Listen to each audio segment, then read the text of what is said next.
Fasten your seatbelt and get ready for the red-eye. Each week, we'll be immersing you in a world of adventure, from thrilling dramas to side-splitting humour and life-altering moments. Welcome aboard the Red-Eye. A lesson in taking drugs when flying.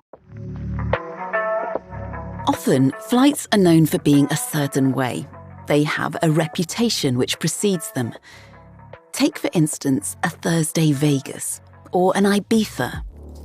These are always going to be super busy, with the majority of passengers thinking that the party starts the minute they get to the airside bar. You know, or you expect them to be amongst the more challenging of your flights. Others, well, they're always going to be easy, with well-mannered passengers who fly all the time. And when that is combined with a late takeoff, all you need to do is feed them and you'll be in crew rest before you know it. And sometimes your preconceptions are wrong. Because when a crew member donated this story, we'll call her Rita, I could have sworn she was recalling an LA or similar flight, where it isn't unheard of for someone to mix their vodka and Valium and lose their mind a little. So when I realised it was a flight from Hong Kong she was talking of, I couldn't have been more surprised.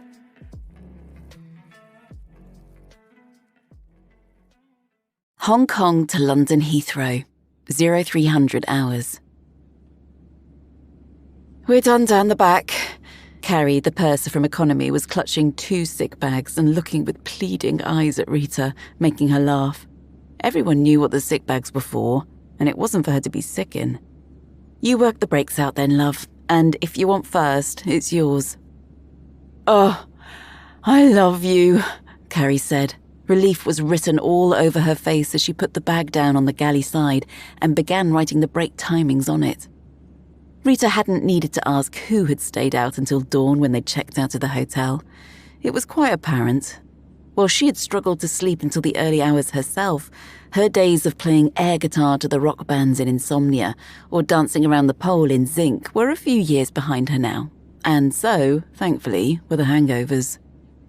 Everyone okay if I turn the lights down? She didn't wait for an answer from the crew who were tucking into leftover food in the galley before tapping the buttons on the forward panel and setting the cabin lights to sleep. 4 hours each, starting in 10 minutes, Carrie said, and handed her one of the sick bags with breaks noted down on it.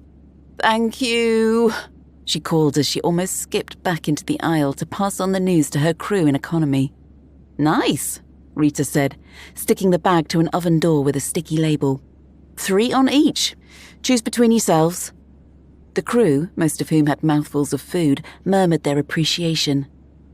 The good thing about these long flights was that, along with the passengers, you could almost get a good night's sleep. She stepped towards the curtain and looked into a now dark business-class cabin. Every single passenger was in bed now, tucked up for the night, not to be seen again until morning. All except one.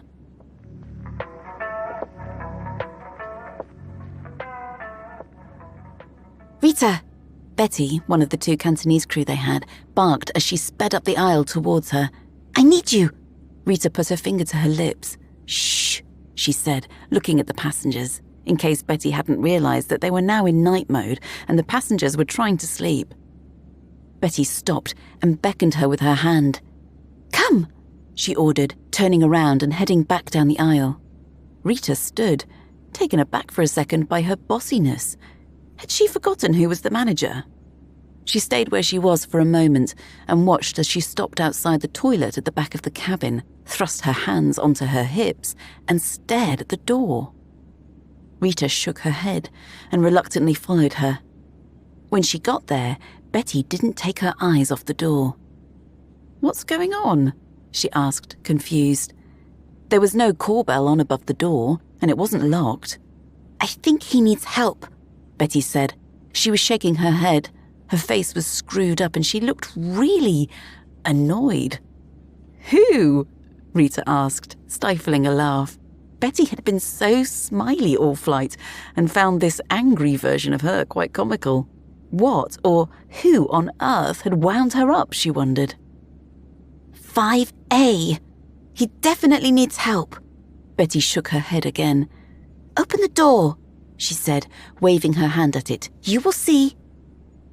Rita frowned at Betty, trying, to no avail, to remember who had been sat in 5A, and turned to the door. She pushed it gently in the middle, making it fold inwards. But before it was even halfway open, she felt something stop it. Something was in the way. Sir, are you okay? Is the door stuck? She leaned into the small opening she had made. Sir? She said again, pushing the door gently some more. It still didn't move. Betty tapped her on the shoulder. Without letting go of the door, Rita followed her finger to where it was pointing, through the gap, and at the toilet mirror. The broken mirror, with a long, jagged crack reaching all the way from one side to another. And then she saw him. Or at least, she saw his reflection.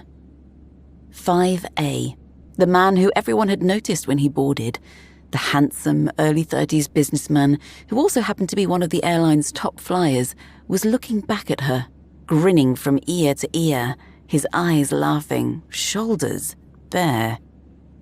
Rita almost smiled back out of habit. That was what you normally did when a passenger smiled at you. You smiled back. But this wasn't a normal passenger.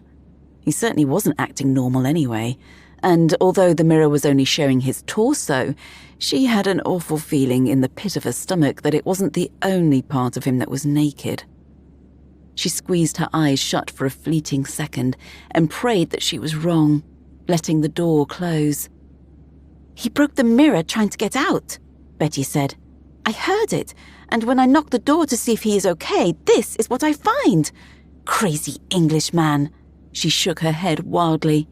Rita nodded and breathed in deeply, taking a look around the dark, calm cabin, wondering just how this was all going to play out. But play it out she must. She couldn't leave the crazy Englishman potentially naked in the toilet all night, could she? For the briefest moment, though, she might just have considered it. Sir, she said firmly, pushing the door open again as far as it would go. I really must insist that you open this door. He didn't move. In the corner of her eye, she could see his reflection in the mirror, and without even looking at it, she knew that he was still smiling. Was he mocking her? Was a grown man laughing at her? She wondered, feeling her patience slipping away. Sir, if you don't open the door, I will just remove it, she threatened, reaching up and unclipping the catch at the top. He must have noticed the change in her tone, believed that she would do it because with that, she saw him step back, his hands raised in surrender.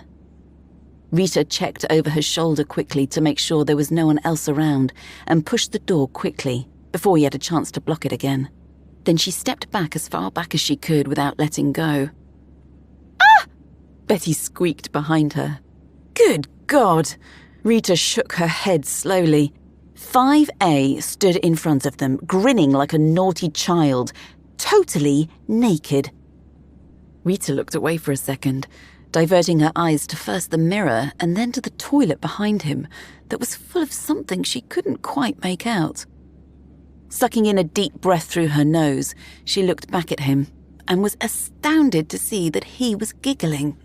Full, shoulder-shaking giggles, and not just that, he was circling his hips at them, his manhood helicoptering in front of him. Wow! Betty crossed her arms in front of her and looked, with the straightest face down at his lower half. I didn't realize it was that cold in the cabin. Get me some pajamas from first, Rita sighed, shutting the door. In all of her 30 years of flying, she thought she had seen it all. But there was always a first time for everything, wasn't there? Betty nodded. Coming up. Oh, Betty, Rita called after her. Betty, who was halfway up the dark aisle, stopped and turned around. Size small. Betty frowned. Rita smiled and nodded. If this man was going to act like this, cause disruption on her quiet flight home from Hong Kong, she would make sure she had the last laugh as he got off the plane. All 6'2", 85 kilos of him. Minutes later, Rita cracked the door open and thrust the pyjamas through. She didn't look in the mirror, didn't want to know if he was grinning at her or worse still, gyrating. "Put these on," she barked. She wouldn't be calling him sir again until he started behaving like a gentleman. He took them from her and she snapped the door shut again. "We found these on his table." Rita turned to see Julie behind her. Word had clearly reached the galley. She was holding out a small box. Rita took it from her, noting the strong sleeping tablets and that there were 3 missing from the packet. She'd seen passengers mix their alcohol and medication plenty of times before, although never on this ruse. She had seen, normally an older lady's personality change when they'd done so, but she couldn't recall him even drinking. And he'd been nothing but polite and charming all the way up until now. But she could only assume that these little blue pills had something to do with what was happening. They'd clearly not agreed with him. "We'll keep them somewhere safe in the galley," she sighed, handing the box back. She wouldn't risk him taking any more. "Are you dressed?" she asked abruptly, not waiting for an answer before pushing the door open again. "Oh, for heaven's sake!" She rolled her eyes at the man-child, still naked, still gyrating in front of her. There was no sign of the pyjamas. She let the door close for the second time. "Right," she exhaled. It was time to take control. "Betty, another set of pyjamas, please. Julie, grab that blanket." With the blanket in her right hand, she pushed the door with her left. This time she took no notice of his nakedness or the stupefied look on his face, wrapping the blanket deftly around his waist. Scrunching it together at the front, she tugged it firmly until he moved forward, eventually pulling him out of the toilet and into the cabin. Betty arrived with the pyjamas. He didn't struggle as the 3 of them dressed him as if he were a 6-year-old boy. In fact, the only sound he made was to giggle again when the trousers were pulled up and caught in his, well, you know what.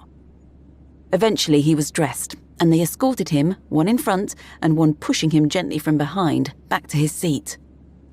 "Now lay down," Rita ordered, and pushed him not so gently on the shoulder until he finally laid in his bed, covering him with his duvet. His eyes were wide still, but glassy, like someone who was only awake because of caffeine or drugs. He looked vulnerable now, and she softened just a little towards him. "And go to sleep," she said, in a soothing tone. He smiled quite sweetly back at her, and for a minute she saw a glimmer of the person who had first boarded. Before, he suddenly grabbed both of her wrists and pulled her whole body straight down on top of him.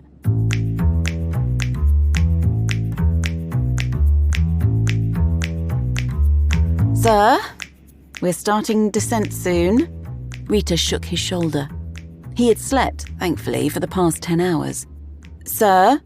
He rubbed his eyes, blinking as he tried to open them and focus. "You need to get up now." He slowly sat up, looking left and right, then down at his pyjamaed body. Rita fixed a knowing smile on her face and nodded, just once when he looked at her. "Well, that was an interesting night," she said. His face dropped. "What happened?" he asked in a whisper. "Oh, don't you remember, sir?" She crouched down to his level. He shook his head slowly and looked down at himself again. "Where are my clothes?" he asked. "Oh, they're in the toilet, sir, where you put them, along with the first pair of pyjamas we gave you. If you'd like, I can get you a bag and you can retrieve them." Rita tried not to laugh as his eyebrows raised almost to the top of his forehead. "I'm afraid my crew can't retrieve them for you as they're food handlers," she continued.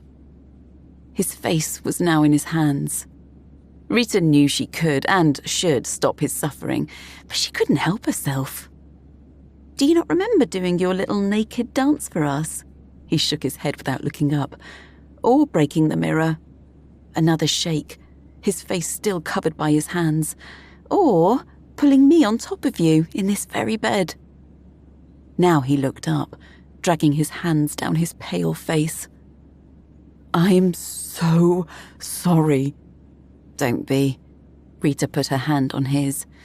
No harm done, but maybe take it easy on the tablets next time. I don't think they agree with you. She handed him the box. I have an important meeting this morning, he said. Rita thought he might cry and almost felt sorry for him. The doctor gave me these to make sure I slept. Well, Rita said brightly, standing up. Perhaps. Don't take them on your next flight, hey? He shook his head. Am I in trouble? He asked quietly. Rita shook her head kindly. No. I had to write up about the mirror, but that's all. Let's just say, between us, that it was an accident. As one of our most valued customers, I doubt they'll even contact you. They both knew that she could have called the police for what he had done, whether he was in control of his actions or not. But Rita didn't want to ruin his life, and she certainly didn't want her and her crew having to be hanging around for hours on landing, giving statements and whatever else they needed, when they could all just go home with a good story to tell. Besides, when he wasn't naked and mocking her, she really quite liked him. And right now, it was definitely her who was mocking him. Anyway, when you're ready, let me know and I'll unlock that toilet so that you can get your clothes, she said, tapping him on the knee as she stood up.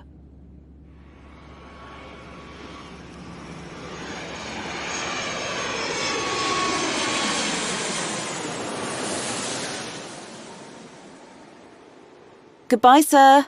Rita couldn't tell if he really didn't want to look at her, at any of them, as he stepped off the plane. But he did, his face flushed with embarrassment. Thank you, he said with an awkward smile. Oh, you are very welcome, she grinned. I hope the meeting goes well, she called after him. He didn't turn around. Her and our other two crew at the disembarkation door watched as he pulled his cabin bag with one hand behind him along the jetway. In his other hand was a bright yellow biohazard bag in which he'd put his clothes. Perhaps we should have given him a bigger set of pajamas, Julie mused. The pair he was wearing reached neither his wrists or his ankles and clashed wildly with the smart black brogues on his feet. Rita mused. Perhaps, but that wouldn't have been nearly as funny. The three laughed as the rest of the passengers departed, and still, many years later, they laugh as they recall this story. I wonder if he does too. The Red Eye Podcast is written by Kaylee Kay, narrated and produced by me, Ali Murphy. These stories are based on true events, but certain details, characters, and timelines have been altered to protect the innocent. Visit our website, theredeyepod.com, to subscribe to our newsletter and to find out details on how you can contribute your story for us to turn into an episode. If you enjoyed listening to our stories, please like, subscribe, and review. Thank you.